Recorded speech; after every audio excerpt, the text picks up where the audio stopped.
Very welcome to JE classes Med परिवार। Hello student, मेरा नाम है प्रीति परिहार और आप हमारे साथ पढ़ रहे हैं फंडामेंटल्स ऑफ इलेक्ट्रिकल इंजीनियरिंग। आज के लेक्चर में हम क्या पढ़ेंगे? AC circuit consisting RLC elements.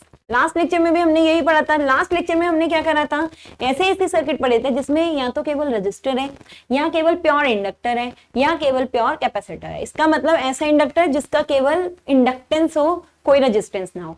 ऐसा कैपेसिटर जिसका केवल कैपेसिटेंस हो, कोई रेजिस्टेंस ना हो।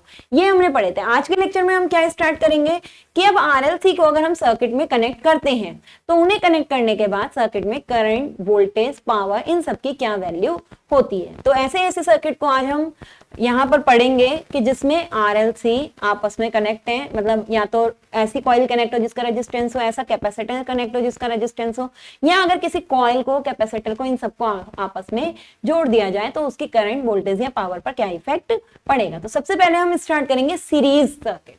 सबसे पहले हम जो स्टार्ट करेंगे वो क्या करेंगे? Series connection. कि अगर हमारे सर्किट, ये जो आरएलसी अलग अलग थे कंपोनेंट, ये हमारे किस में जुड़े हो? सीरीज में। और उसके बाद हम क्या स्टार्ट करेंगे? अगर यही हमारे किस में कनेक्ट हो? पैरेलल में।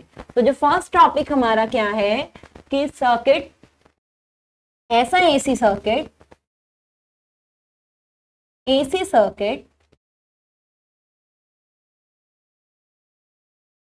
consisting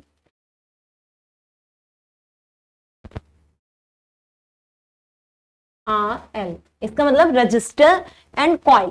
एक इंडक्टर है, एक रजिस्टर है, और या फिर ये कह लो एक कॉइल है जिसका रेजिस्टेंस R है। ऐसे भी कह सकते हैं, या तो ऐसे कह सकते हो एक रजिस्टर है और एक इंडक्टर है, या ऐसे कह सकते हो कि ऐसी कॉइल जिसका आप रेजिस्टेंस भी दिया हुआ है। ये हमने क्या करें? साथ में कनेक्ट करें। डायग्राम अगर बनाए तो एक तो हमने क्या जोड़ दिया?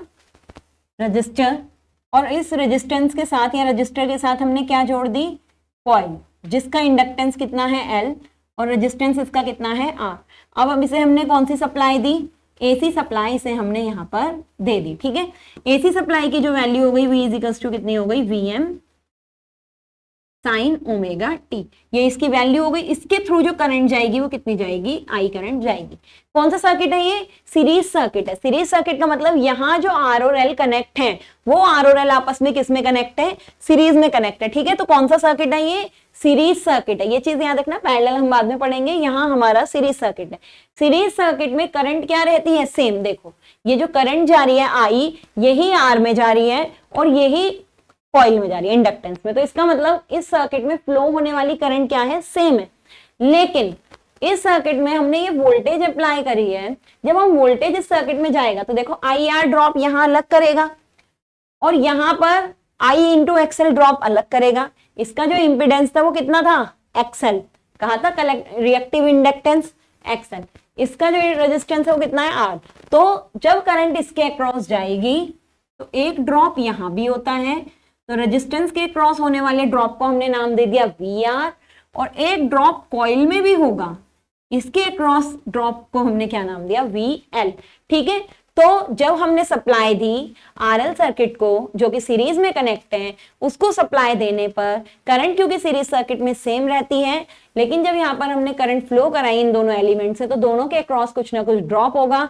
रेजिस्टेंस के अक्रॉस होने वाले ड्रॉप को हमने VR कह दिया, इंडक्टर के अक्रॉस ड्रॉप होने वाले ड्रॉप को हमने क्या कह दिया? VL। तो टोटल वोल्टेज तुम्हारी कितनी है? V, और इन दोनों ने इन दोनों के अक्रॉस क्या कर दिया? थोड़ा थोड़ा ड्रॉप कर दिया।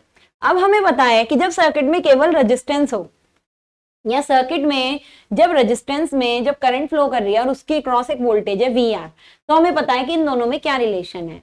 वोल्टेज लीड करती है, या फिर करंट, वोल्टेज और करंट आपस में क्या रहते हैं? सेम फेज में। लेकिन जब ये इंडक्टर में गई यही करंट और इसके अक्रॉस, इंडक्टर के अक्रॉस एक वोल्टेज डेवलप हुई जिसे हमने VL कहा। अब हमें पता है इंडक्टर के अक्रॉस करंट और वोल्टेज में क्या रिलेशन है? करंट लैग करती है 90 डिग्री या वोल्टेज लीड करती है 90 डिग्री।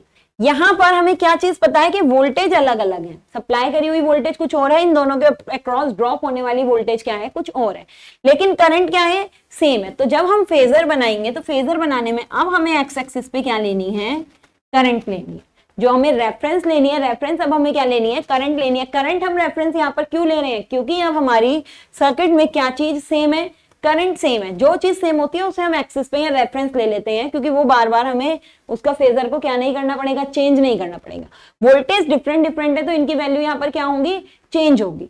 तो अब देखो यहां पर VR और VL दोनों की हम बनाते हैं वैल्यू। हमें बताए VR और I दोनों किसमें सेम फेज में है, रेजिस्टेंस के अक्रॉस करंट होती है तो वो सेम फेज में होता है। तो I और V की जब वैल्यू बनाएंगे तो इसी डायरेक्शन में ही हम किसको शो करेंगे, V को भी हम इसी डायरेक्शन में ही शो करेंगे। तो V की वैल्यू अगर ज्यादा है तो हम क्या कर सकते हैं, V की वैल्यू को भी ऐसे ही कह सकते हैं कि इसी डायरेक्शन में, I की डायरेक्शन में ही हमारा क्या होगा, VR भी होगा। ठीक है, इसी की डायरेक्शन में हमारा क्या होगा, VR ही होगा। वैसे कैपिटल वाला V बड़ा होता है, इस वाले V को अगर तुम बड़ा नहीं भी दिखाओ तो भी चल जाएगा, खाली ये दिखा सकते हो कि I फ्लो करने के बाद जो इसके अक्रॉस V होगा वो भी हमारा इसी डायरेक्शन में होगा, क्योंकि रेजिस्टेंस में वोल्टेज और करंट के बीच में कोई फेज डिफरेंस नहीं होता। Phi is equals to 0, same phase में होते हैं, हमने शो कर दिए। अब इंडक्टेंस की बारी आई। इंडक्टेंस में क्या होता है, जब कॉइल लगी है, इंडक्टेंस के अक्रॉस वोल्टेज होती है, तो यहाँ करंट पीछे रहती है 90 डिग्री। करंट पीछे कहो या वोल्टेज आगे कहो एक ही बात है। तो अब क्योंकि यहाँ वोल्टेज यहाँ है तो करंट यहाँ है, अगर वोल्टेज दिखानी है तो वोल्टेज को ऊपर दिखाना पड़ेगा, करंट को पीछे दिखाना है, वोल्टेज को कहाँ आगे। कहा था ना कि सर्किट किस डायरेक्शन में चलता है, एंटी क्लॉकवाइज में। सर्किट अगर कोई चीज आगे है तो उसे कहाँ बनाओगे, एंटी क्लॉकवाइज में। कोई चीज पीछे है तो उसे कहाँ बनाओगे, क्लॉकवाइज डायरेक्शन में। तो अब हमें किसकी वोल्टेज दिखानी है, अगर VL की वोल्टेज दिखानी है तो VL की वोल्टेज को हम कहाँ दिखाएंगे, 90 डिग्री पे दिखाएंगे। किससे, करंट से। तो VL की वोल्टेज हमारी कितने डिग्री पर हो गई, 90 डिग्री पर हो गई। तो ये हमने क्या दिखा दी, VL। तो VR सेम फेज में और VL कितने पे, 90 डिग्री पर। हमें क्या बनाना है, हमें तो रिजल्टेंट की वैल्यू चाहिए। तो रिजल्टेंट क्या होगी, इस तरीके से कहीं रेक्टेंगुलर वाले मेथड से हम इसकी वैल्यू निकाल सकते हैं। तो ये जो वैल्यू हमारी बीच वाली होगी, ये किसकी वैल्यू आ गई, ये वाली वैल्यू हमारी हो गई V की। जो हमारी रिजल्टेंट है तो वो रिजल्टेंट हमारी किसकी वैल्यू हो गई, V की वैल्यू हो गई। तो वो रिजल्टेंट वैल्यू हो गई, ठीक है, ये टोटल वैल्यू। तो V की वैल्यू हो गई रिजल्टेंट। तो यहां पर हम अगर यहाँ पर फॉर्मूला यूज करें, यहाँ रेक्टेंगल वाले मेथड से अगर यूज करें तो V इज इक्वल्स टू हम कितना लिख सकते हैं, यहाँ हम लिख सकते हैं V इज इक्वल्स टू, यहाँ ये लिख सकते हैं ऐसे। देखो चलो, ये VL है, ये भी क्या है, VL ही है। जो ये वाली वैल्यू है ये भी तो हमारी VL ही है, और ये कितनी है, VR। ट्रिग्नोमेट्री का फॉर्मूला यहाँ पर अगर लगाएं तो हाइपोटेन्यूज का स्क्वायर इज इक्वल्स टू तुम्हारा क्या है, परपेंडिकुलर प्लस बेस, बेस का स्क्वायर प्लस परपेंडिकुलर का स्क्वायर। तो V square is equals to VR का स्क्वायर प्लस VL का स्क्वायर। यही तो आया, ये VL यहाँ भी यही है, यहाँ भी यही है। तो VL का स्क्वायर प्लस VR का square is equals to capital V का स्क्वायर। तो V इज इक्वल्स टू क्या भी लिख सकते हैं, अंडर रूट में VR स्क्वायर प्लस VL का स्क्वायर। VR किसके अक्रॉस ड्रॉप है, R के अक्रॉस। VL किसके अक्रॉस ड्रॉप है, L के अक्रॉस। तो R के अक्रॉस ड्रॉप हुआ तो VR की जगह क्या लिख सकते हैं हम, IR का स्क्वायर। इंडक्टेंस के अक्रॉस ड्रॉप हुआ तो इंडक्टेंस के रेजिस्टेंस को पीछे बताया था, क्या कहते हैं, रिएक्टिव इंडक्टेंस XL। पीछे ये चीज बताई थी। तो VL is equals to I into R होता है, और इंडक्टर वाले रेजिस्टेंस को क्या कहा था, इंडक्टेंस के रेजिस्टेंस को XL कहा था। तो I इंटू XL का स्क्वायर। इस पूरे सर्किट का जो कंप्लीट रेजिस्टेंस है, ये चीज शुरुआत में लिख लेना कि पूरे सर्किट का, RL सर्किट का जो कंप्लीट रेजिस्टेंस है उसे क्या कहते हैं, Z। इंपीडेंस, कंप्लीट रेजिस्टेंस को क्या कहते हैं, Z।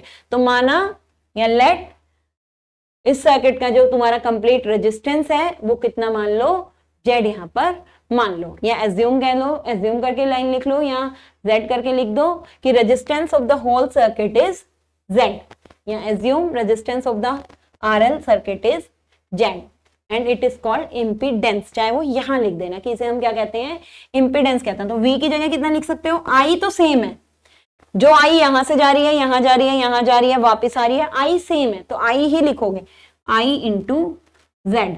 तो इस सर्किट से हम क्या लिख सकते हैं, I is Z is equals to I square, दोनों से बाहर आया कॉमन, और अंडर रूट से बाहर आ गया तो कितना आ गया, आई से आई कैंसिल हो गया, तो जेड इज इक्वल्स टू कितना आ गया, अंडर रूट में आर स्क्वायर प्लस एक्सएल का स्क्वायर। तो आरएल सर्किट का ये हमारा क्या होता है, कंप्लीट रेजिस्टेंस, जिसे हम क्या बोलते हैं, इम्पीडेंस। क्या बोलते हैं, इम्पीडेंस। अगर किसी सर्किट में केवल आर नहीं है, किसी सर्किट में केवल एल नहीं है, किसी सर्किट में केवल सी नहीं है, बल्कि इनके कॉम्बिनेशन है R L, R C, R L C, तब जो सर्किट का रेजिस्टेंस होता है उसको हम क्या कहते हैं, इम्पीडेंस कहते हैं। ठीक है, इम्पीडेंस क्या होता है, एक तरीके का रेजिस्टेंस ही होता है, लेकिन वो किसकी फॉर्म में होगा, किसी ना किसी combination, R L, R C या फिर आर एल सी, कुछ भी हो सकता है। तो क्या कहा है, केवल रेजिस्टेंस हो तो रेजिस्टेंस, केवल इंडक्टर हो तो रिएक्टिव इंडक्टेंस, केवल कैपेसिटर हो रिएक्टिव कैपेसिटेंस। लेकिन अगर ये मिक्स करके दिए हो तब रेजिस्टेंस को क्या कहते हैं, इंपीडेंस। इसे हम किससे शो करते हैं, जेड से इसे हम शो करते हैं। तो इंपीडेंस को शो करते हैं जेड से। तो कहीं भी अगर सर्किट में आरएल दोनों दिए हैं और उसका हमें इंपीडेंस निकालना हो तो फॉर्मूला क्या लगाओगे, आर का स्क्वायर प्लस एक्सएल का स्क्वायर। तो इसका फॉर्मूला क्या हो गया, R square plus X L square. ऐसे हमने ये क्या कर दिया, यहाँ पर निकाल दिया। ठीक है, तो हमें किसकी वैल्यू पता लग गई, आरएल सर्किट में अगर आरएल सर्किट सीरीज में जुड़ा है तो उसका हम इंपीडेंस कैसे निकाल सकते हैं। तो अब कोई भी बच्चा अगर इस सर्किट का वोल्टेज पूछे, करंट दे दें, तो क्या निकाल सकते हैं, V equals to I upon Z, जैसे आई अपॉन आर लगता था। लेकिन अगर यहाँ पर क्या पूछे, करंट पूछे कि I इक्वल्स टू, तो I इक्वल्स टू क्या लिख सकते हो, यहाँ पर जैसे पहले लिखते थे I equals to V by R, अब लिख सकते हो I equals to V upon Z, तो करंट निकाल सकते हो। ठीक है, ये चीज यहाँ पर बता दी। नेक्स्ट चीज, अब हमें यहाँ और क्या बताना है कि क्या चीज और निकालने हैं, सेम। अब हम किस पे आते हैं, इंपीडेंस तुमने यहाँ पर देख लिया है, इंपीडेंस पे आओ फेज एंगल पे। यहाँ पर क्या चीज थी, ये किसी एंगल पे था ना, यहाँ फाई, ये यहाँ पर किसी एंगल पे है, तो तुम्हें ये फेज एंगल निकालना है। ये क्या होता है, फेज एंगल होता है। फेज एंगल कैसे निकालेंगे, यहाँ पर कौन सा फॉर्मूला तुम लगा सकते हो फेज एंगल निकालने के लिए, सबसे सिंपल, अगर टेन का लगा रहे हैं, टेन फाई। टेन फाई तुम्हारा क्या होता है, जो तुम्हारा परपेंडिकुलर होता है, टेन फाइव का जो फॉर्मूला होता है वो तुम्हारा क्या होता है, परपेंडिकुलर अपॉन बेस। तो परपेंडिकुलर तुम्हारा यहाँ कितना है, VL, बेस कितना है, VR। तो यहाँ पर अगर तुम्हें फेज एंगल निकालना है,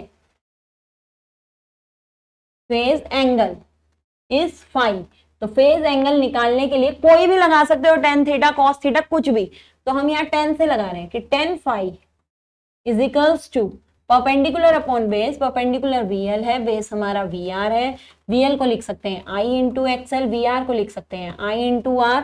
तो tan phi is equals to हमारा कितना हो गया, एक्सएल अपॉन R। ठीक है, तो ये हो गया हमारा टेन फाई की वैल्यू। सही है।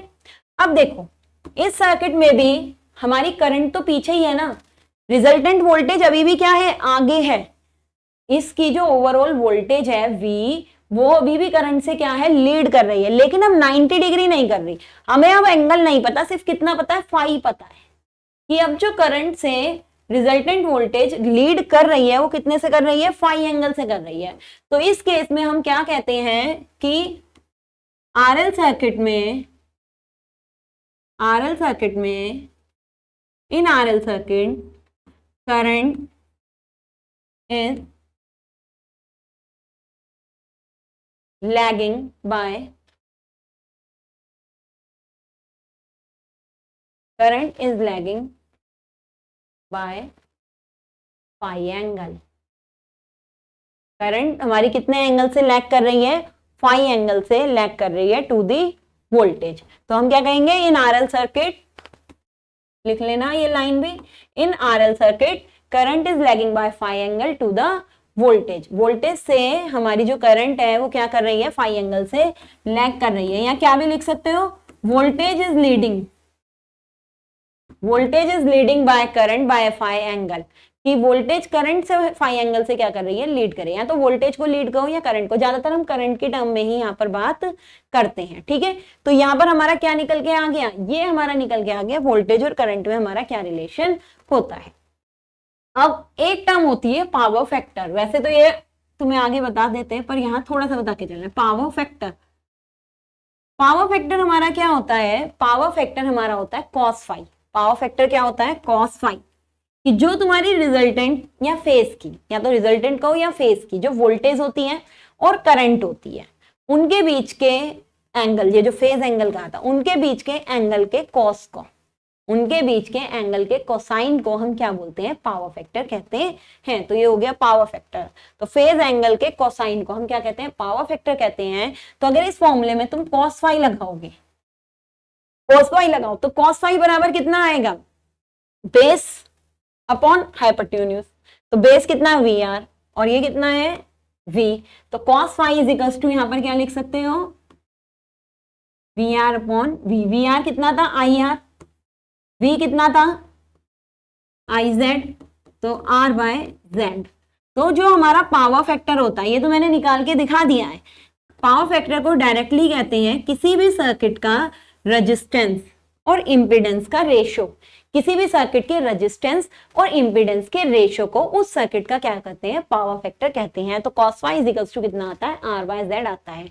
अगर कोई बच्चा tan फाई से फाई नहीं निकालना चाहता है तो कहां से भी निकाल सकता है, cos फाई से भी फाई निकाल सकता है, वरना फाई हम ऐसे निकालते हैं, phi is equals to tan inverse X L upon R, phase angle. तो अगर कोई यहां से फाई नहीं निकालना चाहता है, फाई कहां से भी निकाल सकते हो, यहां से भी, दोनों से जो फाई की वैल्यू निकलेगी वो क्या निकलेगी, सेम निकलेगी, ठीक है। अब इसके बाद हम निकाल लेते हैं power. Power same, instantaneous power हमारी कितनी होती है, Vt इंटू आई टी होती है। अब हमें V की वैल्यू यहां पर पता है, V इज इक्वल्स टू कितना है, Vm साइन ओमेगा टी, ठीक है। और जो करंट थी, हमें क्या पता लगा कि करंट किसी एंगल से क्या कर रही है, लैग कर रही है। हमने यहां देखा ना कि ये फाई एंगल से करंट हमारी क्या कर रही है, लैग कर रही है। तो जो अब करंट की वैल्यू होगी वो हमारी कितनी होगी, I M sine omega T minus phi. या तो वोल्टेज में प्लस फाई कर दो या करंट में माइनस फाई कर दो, पर हम किसके में करते हैं, करंट में करते हैं, तो हम किसे करेंगे, करंट को ही करेंगे। तो I M sine omega T minus phi, तो कितना हो गया, V M I M sine omega T into sine omega T minus phi, ये यहाँ पर हो गया। यहाँ पर हमें किसका फॉर्मूला लगाना है, टू साइन है साइन बी का। तो अगर टू साइन है साइन बी का फॉर्मूला लगाओगे तो टू से ऊपर नीचे मल्टीप्लाई करनी पड़ेगी। तो टू से यहाँ पर क्या करो, ऊपर नीचे मल्टीप्लाई कर दो। तो जब टू से मल्टीप्लाई करी तो यहाँ आ गया टू साइन है साइन बी। टू साइन है साइन बी का फॉर्मूला क्या होता है, cos A minus B minus cos A plus B. तो लगा दिया हमने cos A minus B, cos A minus B कितना हो गया, cos omega T minus cos omega T plus five, minus cos A plus B, तो minus cos A plus B omega T plus omega T minus five. ये value जब यहाँ पर हमने निकाल दी तो V M I M by two, तो एक टर्म तो हमारी यहाँ क्या आ गई, एक टर्म तो हमारी यहाँ पर आ गई कॉस फाइव, ओमेगा से ओमेगा कैंसिल हो गया, और एक टर्म यहाँ पर क्या आ गई, cos two omega T minus five. ये निकल गई इंस्टेंटेनियस वैल्यू, किसमें, instantaneous power in RL circuit. हमें कौन सी पावर निकालनी है, हमें निकालनी है एवरेज पावर। एवरेज पावर निकालने के लिए क्या करते हैं, इंटीग्रेशन करते हैं जितने भी साइकिल का हमें करना है। तो हमें क्या करना है, V M I M by two cos phi, इसका इंटीग्रेशन करना है एक तो हमें 0 to 2 पाई, और हमें किसका करना है, इस वाली टर्म का करना है 0 to 2 pi cos two omega T minus five D omega T. तो ये हम पे आ गई एवरेज पावर निकालने के लिए। एवरेज पावर निकालने, बस मैंने अंदर मल्टीप्लाई करी है और कुछ यहाँ पर नहीं कराए हैं। इस पूरे का क्या कर रहे हो, एवरेज पावर निकाल दो। अब देखो यहाँ पूरी एवरेज पावर निकालने की कोई नीड फिर से नहीं है, जैसे हमने पहले करा था वही यहाँ भी निकल के आएगा। पहली इस वाली टर्म में कोई भी ओमेगा टी का पार्ट नहीं है, तो अगर मैं इसका एवरेज निकालूंगी, इस वाली टर्म में अगर हम एवरेज निकालते हैं तो कोई ओमेगा टी का पार्ट नहीं होने से हमें लिमिट रखनी ही नहीं है। जब ओमेगा टी यहाँ आया ही नहीं है तो 1 आएगा यहाँ निकल के, अगर आता भी है तो यहाँ हमें कोई लिमिट रखनी ही नहीं होती। इस वजह से हम क्या करते हैं, इस वाली टर्म का कोई एवरेज नहीं निकालते हैं। इस टर्म का हम क्या नहीं करते, कोई एवरेज नहीं निकालते। यहाँ ओमेगा टी जो वेरिएबल वाली चीज है वो यहाँ पर क्या है ही नहीं पे। तो हम क्या करते हैं, इसको तो ऐसे ही लिख देंगे, V M I M by two cos phi. तो यहाँ पर हम क्या नहीं करते, इसका कोई एवरेज नहीं निकालते, जितना ये है इसका यही एवरेज रहता है। लेकिन इस वाली पे फिर से कौन सी टर्म आ गई, साइन वाली यहाँ पर टर्म आ गई। जब यहाँ पर फिर से साइन वाली या कॉस वाली टर्म आ जाती है, तो कॉस वाली टर्म आने पर यहाँ कॉस a माइनस बी लगा के सॉल्व करेंगे जब करेंगे। तो जब कॉस 2 ओमेगा टी आया, तो जब यहाँ भी a माइनस बी लगेगा, एक तो आ जाएगा फाई वाली, एक कॉस 2 ओमेगा टी। हमने पीछे से करते हुए आ रहे हैं और ये देख रहे हैं कि जब भी कॉस या साइन वाली टर्म का हम एवरेज निकालते हैं तो ये कितना आता है, 0 ही आता है। तो जो इसका एवरेज आएगा वो कितना आएगा, 0 ही आएगा। तो इसको हम क्या नहीं करते, सॉल्व नहीं करते, और इसको भी डायरेक्ट लिख लो कि Vm Im by 2 cos phi यहाँ पर क्या होती है, इसकी वैल्यू निकलती है। तो इसको हम और क्या लिख सकते हैं, एवरेज पावर को यहाँ से P average is equals to Vm by 2 √2 और Im बाय √2 cos फाई। यही चीज तो निकली यहाँ पर, Vm बाय √2 और Im बाय √2। Vm बाय √2 को क्या कह सकते हैं, Vm बाय √2 को क्या कह सकते हैं, Vrms। Im बाय √2 को Irms, और साथ में क्या है, cos फाई। तो अगर सर्किट हमारा कैसा है, RL है, तो उसकी एवरेज पावर क्या होती है, VI cos फाई। और यहाँ पर जो V और I है वो क्या है, RMS वैल्यू है।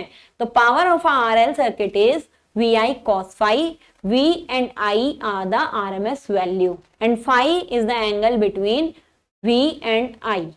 फाई जो हमारा है वो क्या है, रिजल्टेंट करंट और रिजल्टेंट वोल्टेज के बीच का एंगल है। और cos फाई अगर पूरा कहें तो cos phi is the power factor. तो ये हमारी क्या निकल गई, वैल्यू निकल गई। पीछे वाली इक्वेशन पे इतना ध्यान मत देना, पीछे वाली इक्वेशन साफ ये कहना कि जो cos फाई वाली कांस्टेंट टर्म क्योंकि उसके अंदर है, उसके अंदर कोई भी ओमेगा टी की टर्म नहीं है, तो इसलिए हम क्या नहीं करते, उसका कोई एवरेज नहीं लेते हैं, क्योंकि जो लिमिट भी लगाएंगे वो उसी में ही तो लगाएंगे, लिमिट भी जिसका हमें एवरेज निकालना है, कोई कांस्टेंट टर्म है नहीं, तो इसलिए उसका हम क्या नहीं करते, कोई एवरेज नहीं निकालते, कोई लिमिट नहीं लगाते हैं।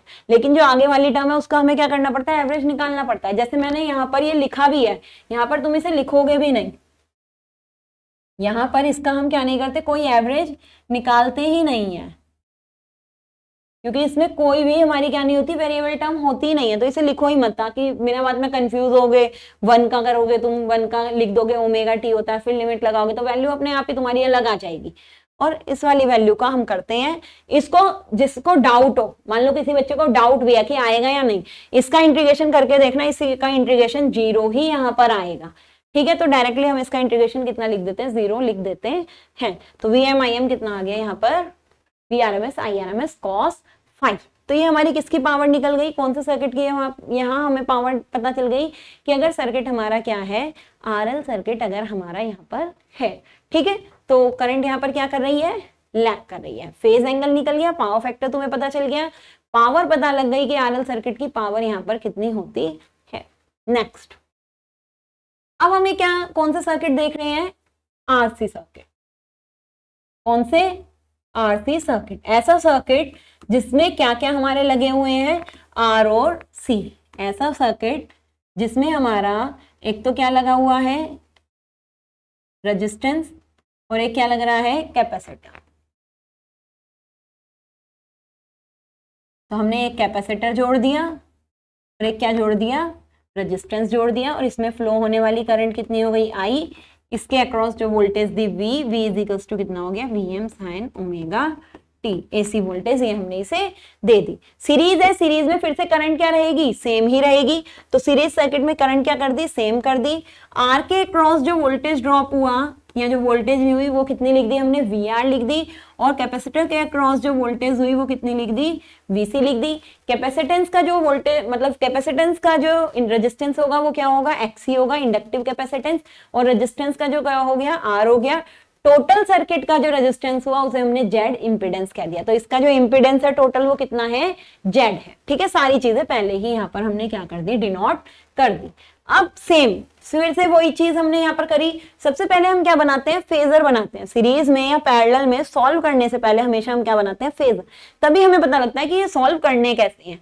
ठीक है, बस तुम्हें जब तक नहीं आए तब तक ये है, जब न्यूमेरिकल करोगे फिर तो फॉर्मूले तुम्हें सारे याद हो जाएंगे, जैसे कि तुमने यहाँ सारे फॉर्मूले क्या करे थे या। अच्छा, इसकी वेव फॉर्म बनानी रह गई थी, इस वाले की वेव फॉर्म बनानी रह गई थी। तो चलो अभी मैं आरसी कराती हूँ, जब आरसी की वेव फॉर्म बनाऊंगी तो तुम्हें किसकी वेव फॉर्म, या अभी बना के दिखा देते हैं। इसकी वेवफॉर्म रह गई थी, वेवफॉर्म बना के चलो तुम्हें यहाँ पर दिखाते हैं। यहाँ पर हमने क्या करा, वोल्टेज और करंट की वेवफॉर्म बनाने स्टार्ट करी। V ये किसकी वैल्यू हो गई, मान लो V की, Vm साइन ओमेगा t, ठीक है। तो ये किसकी वैल्यू है, Vm साइन ओमेगा t की वैल्यू। अब हमने किसकी बना दी, I की। I कितना है, Im sine omega t minus phi angle से। अब वो फाई एंगल 90 नहीं होगा, कुछ भी हो सकता है फाई एंगल, पर फाई एंगल क्या है, पीछे है, 90 से कम ही होगा, 90 से ऊपर तो होगा नहीं, 90 से कम ही होगा। फाई एंगल क्या है, पीछे है। तो हमने क्या कर दिया, फाई एंगल पे दिखा दिया, कहीं भी फाई एंगल वो तुम ले सकते हो। तो फाई एंगल हमने क्या कर दिया, यहाँ पर मान लो ले,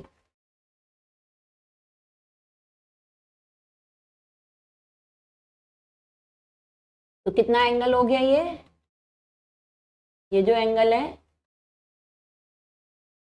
पूरे 90 डिग्री पीछे नहीं है, कितने एंगल से पीछे है, फाई एंगल से। तो ये हमने फाई एंगल दिखा दिया। ये क्या है, current Im sine omega T minus phi, ठीक है। तो ये हमने करंट की वेवफॉर्म यहाँ पर दिखा दी। अब यहाँ जरूरी नहीं है कि ये मिनिमम है तो मैक्सिमम होगा, ऐसा कुछ नहीं है, क्योंकि अब तो फाई एंगल पे है, हमें नहीं पता है फाई एंगल कुछ भी हो सकता है, 10 20 30 40 50 60 कुछ भी हो सकता है, 90 से के अंदर कुछ भी, 0 to 90 डिग्री के बीच में कुछ भी फाई एंगल हो सकता है।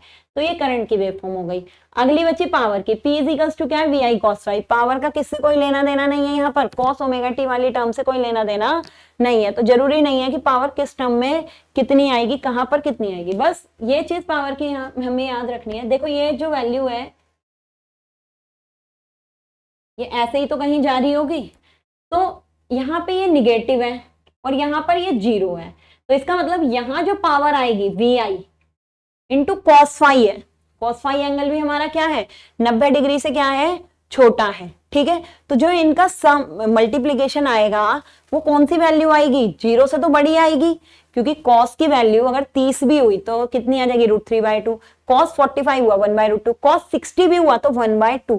कोई ना कोई वैल्यू 0 से बड़ी होगी, लेकिन क्योंकि करंट निगेटिव है और वोल्टेज पॉजिटिव है, तो जो पावर की वैल्यू आएगी वो नेगेटिव ही आएगी, माइनस में ही आएगी, ठीक है। तो इतने एरिया में तो पावर माइनस आती है, इतने एरिया में तो पावर क्या आती है, या हमारी माइनस आती है, इतने एरिया की पावर हो गई माइनस की, ठीक है। लेकिन अब दोनों वैल्यू चली गई पॉजिटिव, अब जो वैल्यू आएगी करंट की, वो करंट की वैल्यू हमारी कैसी आएगी, पॉजिटिव ही आएगी। तो अब जो यहां पाई तक जो वैल्यू आई, यहां पाई तक आई 2π0, अब जो पाई तक वैल्यू आएगी वो हमारी क्या आएगी, ज्यादा भी आएगी और पॉजिटिव भी आएगी। तो ये हमारी किसकी वेवफॉर्म हो गई, पावर की, ठीक है। ठीक यही चीज अब दोबारा हमें किस में करनी है, यहाँ पे करनी है। अब देखो इतने वैल्यू में यहाँ भी तो ये फाई एंगल ही तो आ रहा होगा, देखो यहाँ डिस्टेंस फिर से, यहाँ और यहाँ फेज में जो फेज डिफरेंस है हर जगह फाई का आएगा, ठीक है।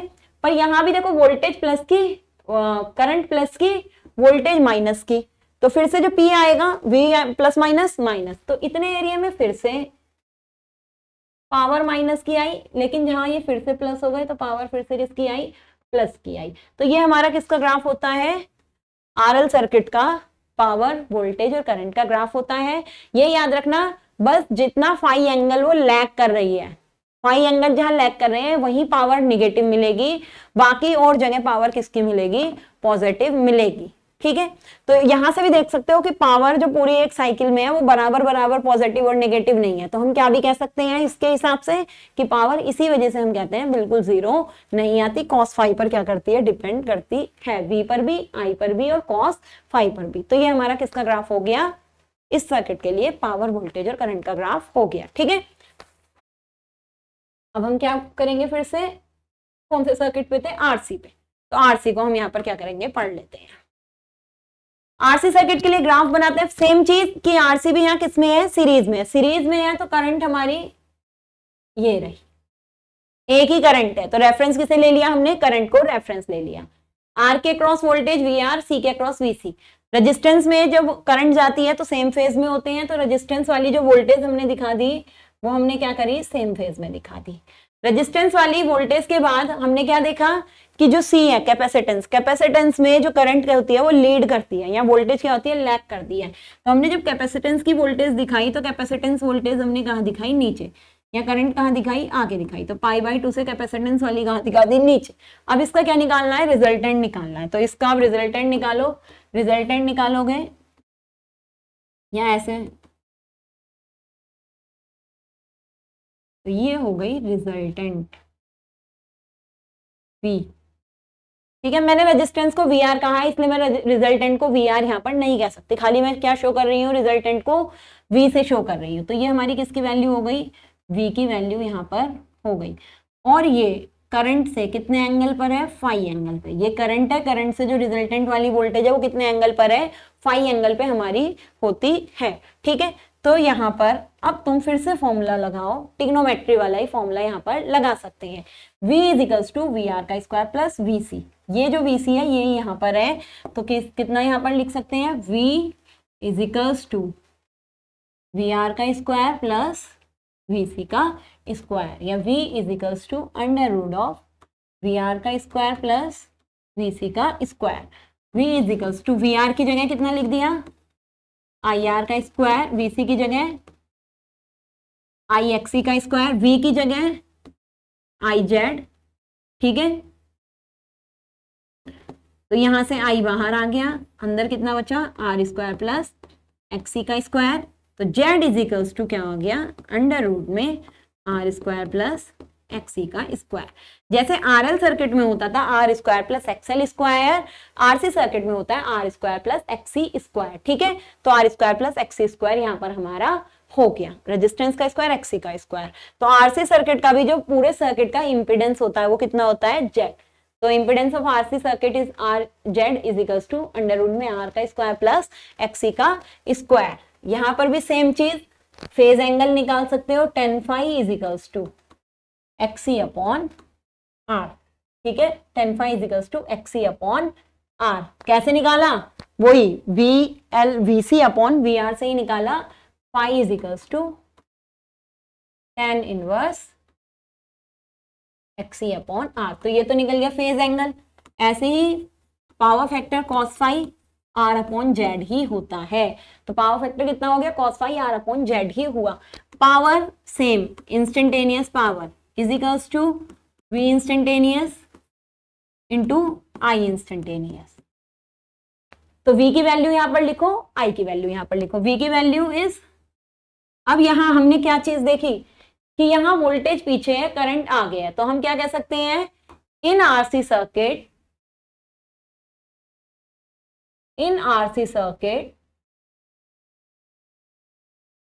करंट इज लीडिंग,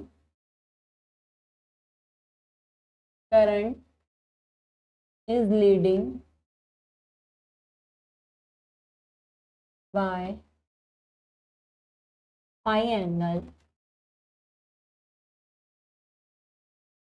तो आरसी सर्किट में क्या होता है, करंट हमारा कितने एंगल से लीड करता है, फाई एंगल से लीड करता है। तो हम कह सकते हैं in RC circuit current is leading by phi angle to the voltage. Voltage से ये क्या करेगा, फाई एंगल से लीड करेगा। ठीक है, तो यहाँ पर आई क्या करेगा, लीड करेगा फाई एंगल। तो हमने लिख दिया in RC circuit I is leading by phi angle. ठीक, अब हमें पता है आई लीड कर रही है फाई एंगल से, तो आई की वैल्यू क्या होगी, I M sine omega T plus phi. ठीक है, आई की वैल्यू कितनी होगी, I is equals to I M sine omega T plus phi. तो हमने यहाँ आई की वैल्यू लिख दिया, I is equals to I M sine omega T plus phi. ठीक, तो हम यहाँ पावर की जगह यहाँ v is equals to V m sine omega t हो गया, I is equals to I M sine omega T plus phi यहाँ पर हमने लिख दिया। तो सेम चीज V M I m, starting में sine omega T into sine omega T plus phi, ये चीज हमने यहां लिख दी। सेम फॉर्मूला यहां भी लगाना है, किसका, साइन ए साइन बी का। साइन ए साइन बी का तो होता नहीं, 2 साइन ए साइन बी का होता है, तो ऊपर नीचे हमें किससे करनी है, 2 से मल्टीप्लाई और डिवाइड करनी है।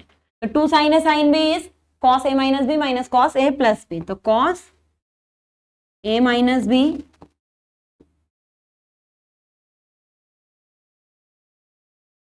Minus cos A plus B. ठीक है, तो ये वैल्यू कितनी आ गई, ऊपर कर, नेक्स्ट पेज पे कर रहे हैं, इसे देख लो यहां पर, 1 मिनट रुको ना, वेट।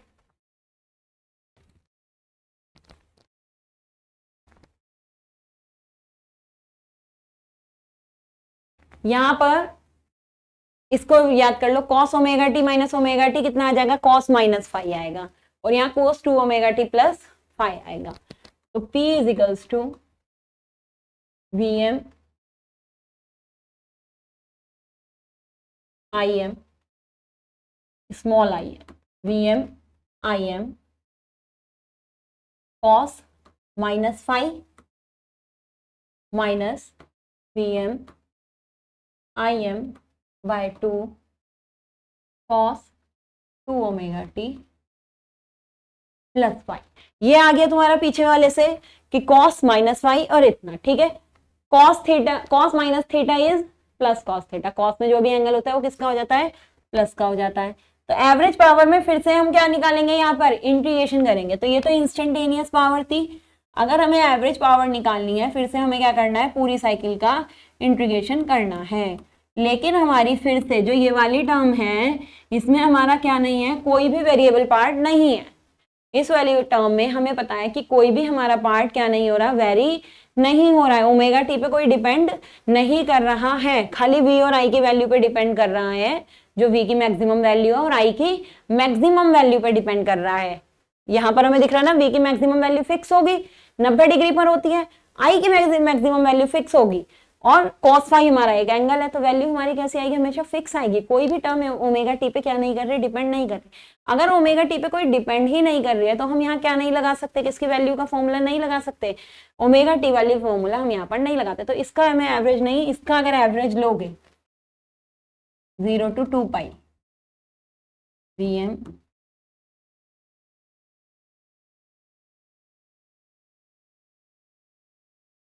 इसका अगर हम एवरेज लेते हैं तो इसका एवरेज तुम देखना सॉल्व करके हमेशा कितना आएगा, 0 आएगा। तो इसका जो एवरेज आएगा वो कितना आएगा, 0। सेम चीज जो पीछे भी कही थी, इसका एवरेज तुम सॉल्व करके देख लेना, कॉस ए माइनस बी का यहाँ फॉर्मूला लगाना, उससे तुम्हें क्या पता लग जाएगा कि जो इसका एवरेज आता है वो कितना आता है, 0 ही आता है। तो पी एवरेज जो निकल के आता है वो आता है ये। अब फिर 2 को हम दोनों के नीचे अलग अलग ले लेते हैं, तो V M by root 2 I M by root 2 into cos 5। तो वी एवरेज जो पावर का हमेशा एवरेज निकलता है, एवरेज की बात कर रहे हैं, इंस्टेंटेनियस की बात नहीं कर रहे हैं। अब कुछ बच्चे क्या सोचेंगे, हमने जो डायग्राम पढ़ा था उसमें तो हर डॉट पे अलग अलग पावर आ रही थी, वो इंस्टेंटेनियस थी। इंस्टेंटेनियस 0 नहीं होती, इंस्टेंटेनियस तो देखो ये होती है, वो ओमेगा टी पे डिपेंड करती है। लेकिन हम यहाँ बात कर रहे हैं, देखो ये है इंस्टेंटेनियस, ये रही इंस्टेंटेनियस, ओमेगा टी पे भी डिपेंड करेगी, फाई पे भी करेगी, लेकिन हम बात कर रहे हैं एवरेज। एवरेज कभी भी ओमेगा टी पे डिपेंड नहीं करता। तो ये आ गया V R M S I R M S cos phi. तो हमेशा वी आई कॉस फाई बोला जाता है, तो याद रखना वी आई कॉस फाई में जो वी होती है और आई होते हैं वो आरएमएस वैल्यू होती है। Phi is angle between V and I, and cos phi is power factor. तो कॉस फाई पावर फैक्टर है, फाई है जो तुम्हारा वो किस किस के बीच का एंगल है, वोल्टेज और करंट के बीच का एंगल होता है। तो P average is equals to V R M S और I R M S cos phi. ठीक है, तो ये क्या हो गया, यहाँ पर पावर की वैल्यू हो गई। अब हम क्या देख लेते हैं, ग्राफ देख लेते हैं, सेम चीज। तो ग्राफ देखने के लिए हम सबसे पहले बनाते हैं वोल्टेज। तो हमने क्या करी, वोल्टेज की वैल्यू यहां पर बना ली। क्या है ये value, Vm sine omega T. ठीक है, ये है वोल्टेज। करंट यहां क्या कर रही है, करंट यहां कर रही है लीड। तो करंट को कितने एंगल से, फाई एंगल से। अब 90 डिग्री नहीं है, एंगल कितना है, केवल फाई एंगल से करंट लीड कर रही है। तो ये अगर 0 है,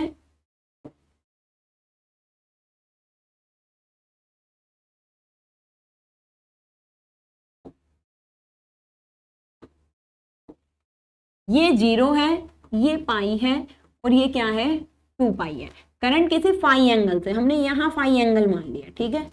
तो ये एंगल हमने कितना कह दिया, फाई कह दिया। यहाँ का जो इन दोनों के बीच का एंगल है फाई, यहां से करंट क्या कर रही है, लीड कर रही है। तो हमने करंट को लीडिंग यहां से दिखाया है, और करंट वोल्टेज से क्या आती है, नीचे ही आती है, तो नीचे ही हमने वो वैल्यू दिखा दी। तो इस तरीके से हमारी क्या चलेगी, करंट यहाँ पर क्या होगी, चलेगी। तो फाई एंगल, ये रहा फाई एंगल, ये रहा फाई एंगल, जहां भी जाएगी फाई एंगल से क्या जो होगी, करंट आगे जाएगी। तो फाई एंगल से करंट ने क्या कर दिया, लीड कर दिया। तो ये हमारी किसकी वैल्यू हो गई, ये वाली रेड वाली, रेड वाली हो गई करंट की, कितनी, Im sine omega T plus phi. Phi angle से करंट यहाँ कर रही है, लीड कर रही है, ठीक है। अब हमें बतानी है पावर। पावर हमने क्या चीज बताई, P equals to V I cos phi होती है एवरेज, लेकिन इंस्टेंटेनियस तो क्या, V और I का मल्टीप्लाई। यहां हमने V और I का क्या कर दिया, मल्टीप्लीकेशन कर दिया। अगर हम यहाँ पर V और I का मल्टीप्लीकेशन कर रहे हैं, तो देखो यहाँ पर V और I के मल्टीप्लीकेशन में हमें क्या चीज मिल रही है, कि जहां जहां भी वोल्टेज किसकी है, पॉजिटिव है, वहां वहां पर वैल्यू क्या मिल रही है, पॉजिटिव। तो इसका मतलब इस वाले में जो हमारा आरसी वाला सर्किट चलेगा, आरसी वाले सर्किट में इतने हिस्से में हमारी वोल्टेज किसकी है, प्लस की, और करंट भी किसकी है, प्लस की है। तो यहां पर जो हमारी पावर होगी, यहां से देखो, यहां से, ये नहीं, ये वाली मत देखना, फाई एंगल वाली, फाई एंगल के लिए तो सेम कॉन्सेप्ट है। अगर फाई का देखो तो वोल्टेज तो यहां नीचे जा रही है, फाई में वोल्टेज तो देखो नीचे ही जाएगी। तो मैं 0 से बता रही थी, फाई का भी चलो तुम्हें यही कॉन्सेप्ट बता ही देते हैं, कि यहां पर तो देखो, यहां से यहां तक तो वोल्टेज और करंट दोनों प्लस हैं, लेकिन आगे यहां से यहां ये किसकी है, माइनस की है। तो हम अगर यहां से यहां तक देखें तो पावर किसकी निकलेगी, पॉजिटिव निकलेगी। ये बना दी पावर, ठीक है। लेकिन ये जो फाई एंगल है, इस फाई एंगल में वोल्टेज निगेटिव है, करंट क्या है, पॉजिटिव है। तो जो पावर आएगी वो वोल्टेज और करंट का मल्टीप्लीकेशन आएगी, तो क्या आएगी, निगेटिव आएगी, ठीक है। ये पावर फाई एंगल में। तो फाई एंगल वाला कॉन्सेप्ट वहां हो, आरएल में हो चाहे आरसी में हो, फाई एंगल पे जो हमारी पावर होती है वो हमारी कितनी आती है, निगेटिव आती है। तो P इजिकल्स टू क्या हो गया, निगेटिव, यहाँ P क्या हो गया, पॉजिटिव।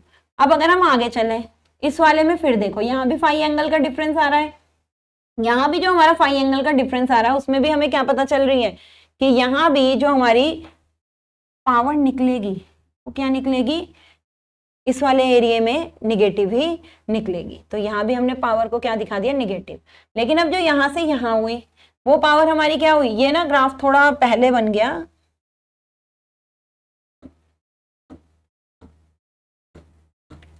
प्रॉपर मतलब एंगल नहीं आया,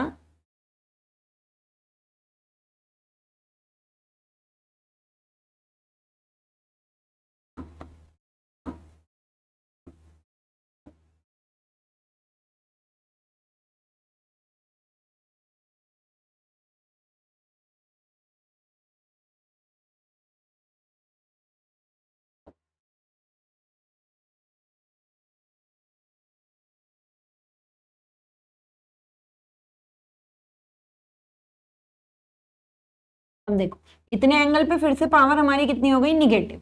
लेकिन अब जो यहां से यहां तक का हिस्सा है, यहाँ पावर भी मतलब जो वोल्टेज है वो भी निगेटिव जा रही है, जो करंट है वो भी निगेटिव जा रही है। तो इतने एरिया में फिर से पावर किसकी हो गई, प्लस की। तो ज्यादा एरिया में पावर प्लस की आती है, और जो फाई एंगल है वो होता है केवल, उसके लिए पावर किसकी आती है, निगेटिव की। यहाँ फिर वोल्टेज निगेटिव, ये पॉजिटिव, ये हो गई पावर फिर से। तो ये तुम्हारे एंगल है, देखो 0 टू पाई, पाई से 2 पाई। तो हमने क्या देखा, 2 बार पावर प्लस की मिल रही है, 2 बार निगेटिव मिल रही है। लेकिन जो निगेटिव मिल रही है वो सिर्फ कौन से वाले एरिया में मिल रही है, जितना फाई एंगल वो क्या कर रही है, लीड कर रही है। तो चाहे आरएल हो या आरसी हो, जहां भी फाई एंगल आएगा वहां तो पावर होगी निगेटिव, और जहां अदरवाइज जो फाई के अलावा जो सर्किट बचा 180 माइनस फाई, उस पूरे एरिया में पावर किसकी मिलेगी, प्लस की। पावर की जो वैल्यू होगी ये इंस्टेंटेनियस है, जो यहाँ शो कर रखी है, ये वाली जो पावर है वो कौन सी वैल्यू है, इंस्टेंटेनियस। ये पावर की कौन सी वैल्यू है, इंस्टेंटेनियस। हर इंस्टेंट पे क्या करी गई है, ड्रॉ करी गई है। ये जो पावर का फॉर्मूला है कैसा है, यहाँ जो पावर का फॉर्मूला है ये तुम्हारा फॉर्मूला है एवरेज। एवरेज मतलब इस पूरे का जो एवरेज लिया गया। यहां से भी देख सकते हो कि जो एवरेज आएगा वो कभी भी क्या नहीं आएगा, जीरो नहीं आएगा, क्योंकि plus minus minus plus, positive negative value में बहुत ज्यादा डिफरेंस है, तो क्या नहीं आता, जीरो नहीं आता। ठीक है, तो हमारी ये किसकी वैल्यू हो गई, मतलब हमने क्या शो कर दी, पावर को यहां पर हमने शो कर दी। नेक्स्ट चीज, अब तुमने क्या देख लिया, आर सर्किट देख लिया, आरएल सर्किट देख लिया, मतलब आर देख लिया, आरएल आरसी, ये सारी चीजें तुमने यहां पर देख ली। नेक्स्ट जो तुम देखोगे वो क्या है, RLC. Third circuit RLC circuit. अब हमें ऐसा सर्किट बनाना है जिसमें रेजिस्टेंस भी हो, जिस सर्किट का कोई ना कोई इंडक्टेंस भी हो और कोई ना कोई कैपेसिटेंस भी हो। तो हम क्या करेंगे, रेजिस्टेंस ड्रॉ करेंगे, इंडक्टेंस ड्रॉ करेंगे, कैपेसिटेंस ड्रॉ करेंगे। आर रेजिस्टेंस हो गया, एल कॉइल हो गई जिसका इंडक्टेंस एक्सएल हो गया, एक्सी वो हो गई, सी इसका कैपेसिटर। यहां पर हमने सप्लाई दे दी, सप्लाई की value same, V is equals to VM sine omega T, और I इसमें क्या फ्लो हो गई, करंट। सीरीज में है तो सीरीज में करंट फिर से क्या होती है, सेम होती है। R के क्रॉस ड्रॉप कितना हो गया, VR, L के क्रॉस ड्रॉप कितना हो गया, VL, C के क्रॉस ड्रॉप कितना हो गया, VC। तो अलग अलग कंपोनेंट में हमने क्या भी शो कर दिया, वोल्टेज ड्रॉप भी शो कर दिया कि जो भी तुम्हारे अलग अलग कंपोनेंट लग रहे हैं उन अलग अलग कंपोनेंट में हमारा वोल्टेज ड्रॉप कितना हो रहा है। तो VR, VL, VC हमारा क्या है, वोल्टेज ड्रॉप हो गया। सेम पहले फेजर डायग्राम बनाओ, फिर किसकी वैल्यू निकालते हैं, करंट और वोल्टेज में क्या फेज डिफरेंस है, और फिर निकालते हैं हम इम्पीडेंस की वैल्यू। तो सेम हमारे पास क्या है, करंट है, कौन सा, रेफरेंस। तो करंट रेफरेंस, VR बनाओ, VL बनाओ, VC बनाओ। हमें पता है जो VR है वो तो हमारा क्या है, सेम फेज में है, लेकिन हमने देखा कि जो VL था, VL क्या करता है, करंट के केस में करंट VL के केस में जो करंट होती है वो क्या करती है, लैग करती है, वोल्टेज क्या करती है, लीड करती है। तो 90 डिग्री से इंडक्टर की वोल्टेज और करंट में क्या रिलेशन होता है, करंट हमारी क्या करती है, लैग करती है। अब कैपेसिटेंस में आए, कैपेसिटेंस क्या करता है, कैपेसिटेंस करंट लीड करती है। तो 90 डिग्री से करंट ने क्या करा, लीड करा, तो करंट ने क्या करा, लीड करा। अब देखो इस तरीके से तो तुम रिजल्टेंट नहीं बना सकते हो, एक ऊपर की तरफ वोल्टेज, एक नीचे, एक इधर, इस तरीके से हमारा क्या नहीं बन सकता, रिजल्टेंट नहीं बन सकता। तो हमें क्या करना है, हमें किसी एक वोल्टेज को या तो VL को नीचे लाना है या VC को ऊपर लाना है। तो हम क्या करते हैं, VC को ऊपर यहाँ पर ले जाते हैं, फॉरवर्ड डायरेक्शन में ही हम ले जा रहे हैं, बल्कि उसे नीचे लाने की जगह। तो अगर VC को हम ऊपर ड्रॉ करना चाहें तो VC यहाँ पर ऊपर किसकी ड्रॉ हो सकती है, माइनस VC। किसी का भी फेस अगर हमें जस्ट अपोजिट करना हो 180 डिग्री तो वो वैल्यू उल्टी हो जाती है, माइनस की हो जाती है, माइनस की हो तो प्लस की हो जाती है। तो VC को जब हम ऊपर की डायरेक्शन में लेगा तो VC किसका हो गया, माइनस VC। अब अगर हम इनको ड्रॉ करें, इनका क्या लें, रिजल्टेंट लें, तो अब हमें क्या मिल जाती है, रिजल्टेंट वैल्यू मिल जाती है यहाँ, जिसे हमने क्या कह दिया, V। तो V का सेम वही, ये VR है, ये क्या है, VL माइनस VC है। तो जो ये वाली वैल्यू आ गई, ये वाली, ये क्या है, VL माइनस VC। तो अब यहाँ पर हम फॉर्मूला लगाएं तो फॉर्मूला यहाँ पर अब क्या निकलेगा, same, V square is equals to VR का square plus VL minus VC का स्क्वायर। अब वो वाली ब्रांच क्या हो गई, VL माइनस VC।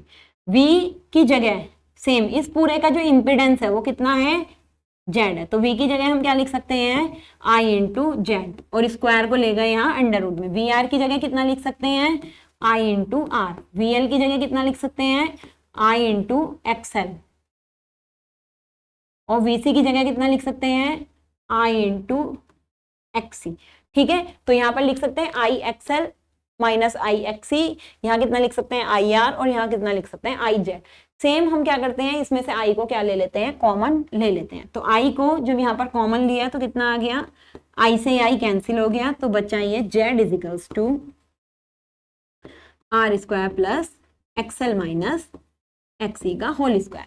अब क्योंकि देखो XL और XC आपस में अंदर स्क्वायर में है, तो इसलिए मैंने ये चीज कही थी, चाहे VL को नीचे ले जाओ, चाहे VC को ऊपर ले जाओ, चाहे यहाँ XL माइनस XC हो या XC माइनस XL हो, जो हमारी वैल्यू आएगी, अगर मान लो XL बड़ा हुआ है XC से, तो माइनस में आएगी तो स्क्वायर होके तब भी प्लस की हो जानी है। अगर XC में से XL घटाओगे तब भी माइनस में अगर वैल्यू आती है, स्क्वायर होके किसकी हो जानी है, प्लस की। तो इसलिए डिफरेंस नहीं होता कि चाहे तुम VC को ऊपर ले जाओ या VL को नीचे ले जाओ, तो VL नीचे भी ले जा सकते हैं। अब कोई बच्चा कहेगा ये रिजल्टेंट एंगल तो बदल गया, हाँ, तो यहां हम रिजल्टेंट को डायग्राम में देख के ऐसा नहीं कह सकते लीड कर रहा है, यहां हमने माना है VC ऊपर गया तो तुमने लीड दिखा दिया, अगर हम VL को नीचे कहते तो लैग हो जाता है। तो इसके लिए हमें यहाँ पर चीजें बतानी पड़ती हैं, टर्म लिखनी पड़ती है कि कब ये लीड करेगा, कब ये लैग करेगा, तो वो चीज हम यहाँ पर देखेंगे अभी। तो फिलहाल तो हमारी Z की वैल्यू निकल के आई, Z इजिकल्स टू हमारा कितना आ गया, अंडर रूट में R square plus XL minus XC का होल स्क्वायर। ठीक है, तो ये यहाँ वैल्यू किसकी निकल के आ गई, यहाँ वैल्यू निकल के आ गई Z की। Z के बाद और क्या क्या चीज अब यहाँ पर शो होती है, देखो। अब कोई बच्चा कहेगा यहाँ करंट लीड कर रही है, लैग कर रही है, कैसे पता लगेगा।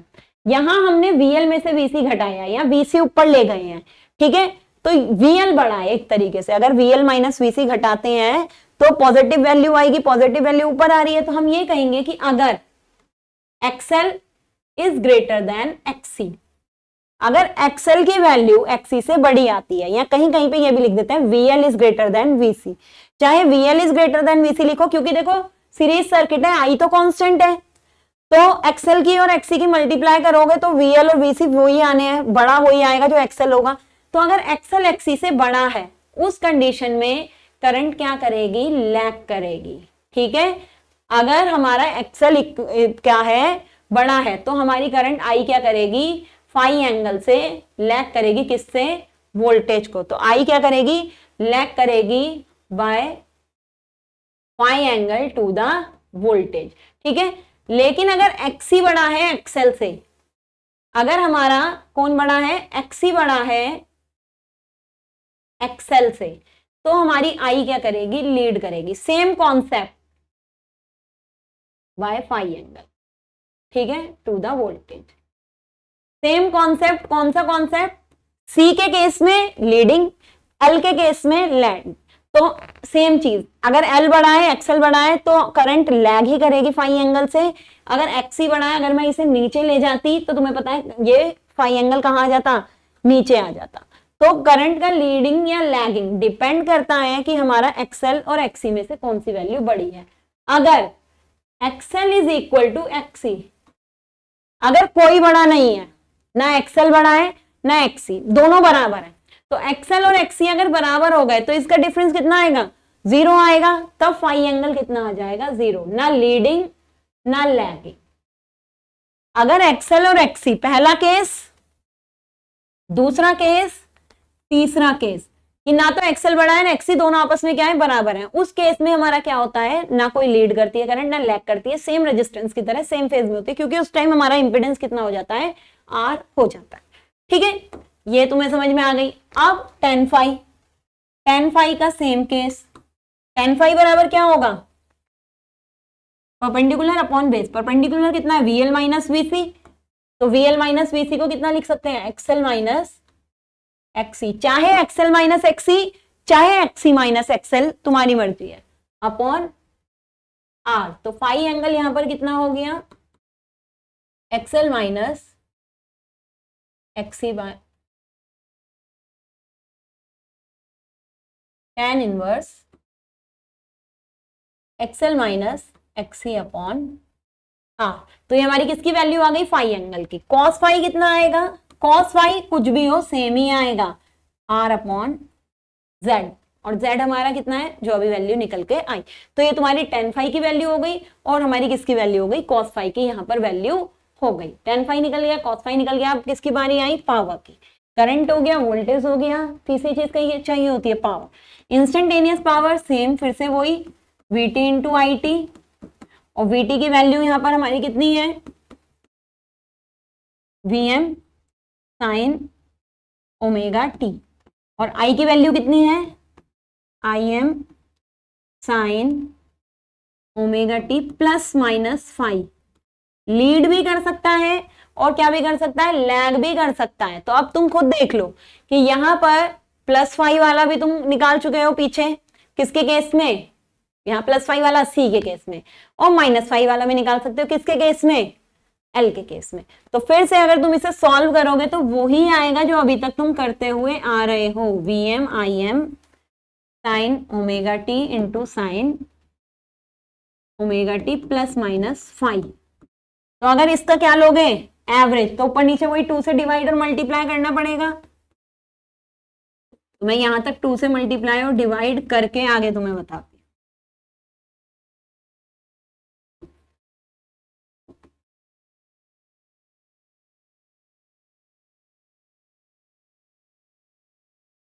ठीक है, ये वैल्यू आएगी। तो सेम इसी को अगर फॉर्मूले को तोड़ोगे तो एक cos phi वाली टर्म आएगी, एक विदाउट cos phi वाली टर्म आएगी। तो क्या करना है, अगर एवरेज लेना है तो एवरेज वैल्यू आएगी Vm Im cos phi by 2। अब मैं इसे सॉल्व नहीं कर रही हूँ, सॉल्व पीछे कई बार कर चुके हैं, तो डायरेक्ट मैंने यहाँ पर लिख दिया। तो P एवरेज हमेशा कितना आता है, P average is VRMS IRMS cos phi।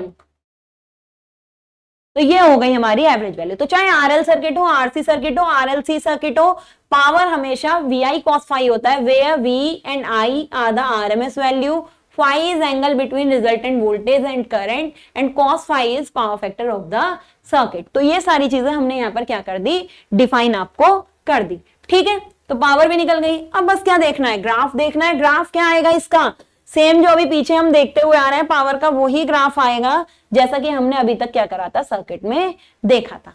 तो हमने यहाँ पर क्या देख लिया, रेजिस्टेंस देखा, रेजिस्टेंस की पावर देख ली, इंडक्टेंस देखा, कैपेसिटेंस देखा, RL देखा, RC देखा, RLC देखा, phase angle, power, current, voltage and power factor.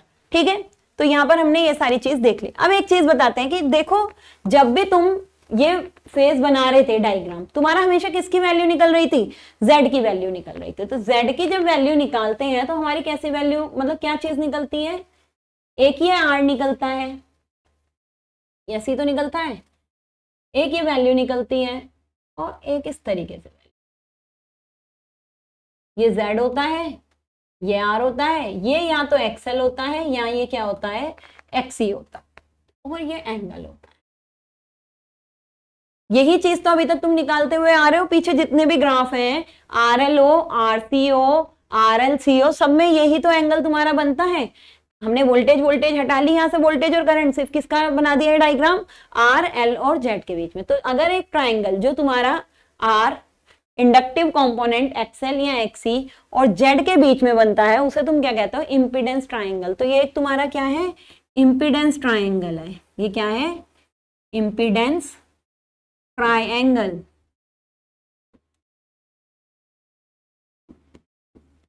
इससे तुम किसकी वैल्यू निकालते हो, इंपीडेंस की। देखो Z equals to R square plus XL square, Z equals to R square plus XC square, या Z equals to under root में R square plus XL minus XC का स्क्वायर। वहां XL XC कुछ भी हो सकता है, या XL माइनस XC भी हो सकता है। XL XC हो चाहे XL माइनस XC हो, कोई भी वैल्यू हो सकती है यहाँ पर। ठीक है, तो ये वैल्यू हमने यहाँ पर क्या कर दी, नोट डाउन कर कर तुम्हें दिखा दी। और जो यहाँ Z और R के बीच का एंगल है वो कितना होता है, R होता है। इसी इंपीडेंस ट्राइंगल से हम क्या निकालते हैं, cos phi की वैल्यू निकालते हैं। अगर कहीं पे इंपीडेंस ट्राइंगल की बात हो तो इंपीडेंस ट्राइंगल यही होता है, इंपीडेंस ट्राइंगल, इंपीडेंस और R या XL के बीच में बना हुआ ट्राइंगल। अब ट्राइंगल की शेप यही होती है, फाई इसका क्या रहता है, एंगल होता है। इसी फाई से हम क्या निकालते हैं, cos phi की वैल्यू यहाँ पर निकालते हैं। अब एक टर्म तुम्हारी यहाँ पावर आती है कि ये जो हमने पावर निकाली, तो हमने हर जगह क्या देखा, पावर में cos phi की टर्म आ रही है, और जब हमने खाली रेजिस्टेंस देखा था तो पावर में cos फाई के टर्म नहीं आई थी, खाली पावर कितनी आई थी, VRMS IRMS आई थी। और एक पावर अगर यहाँ पे cos फाई हटा के यहाँ क्या टर्म लग जाए, sin फाई। तो ये तीन तरीके की पावर कैसे आई, एक VI आई, एक VI cos फाई आई। तो इसको हम क्या करेंगे, नेक्स्ट लेक्चर में पढ़ेंगे, different type of power of a circuit. ठीक है, पहले पावर पढ़ेंगे, उसके बाद हम RLC का ही कौन सा कॉम्बिनेशन देखेंगे, पैरेलल कॉम्बिनेशन भी स्टार्ट करेंगे। तो इस लेक्चर को हम इसी टॉपिक के साथ यहाँ पर खत्म करते हैं। अब आपसे मिलेंगे अगले लेक्चर में, तब तक के लिए गुड बाय।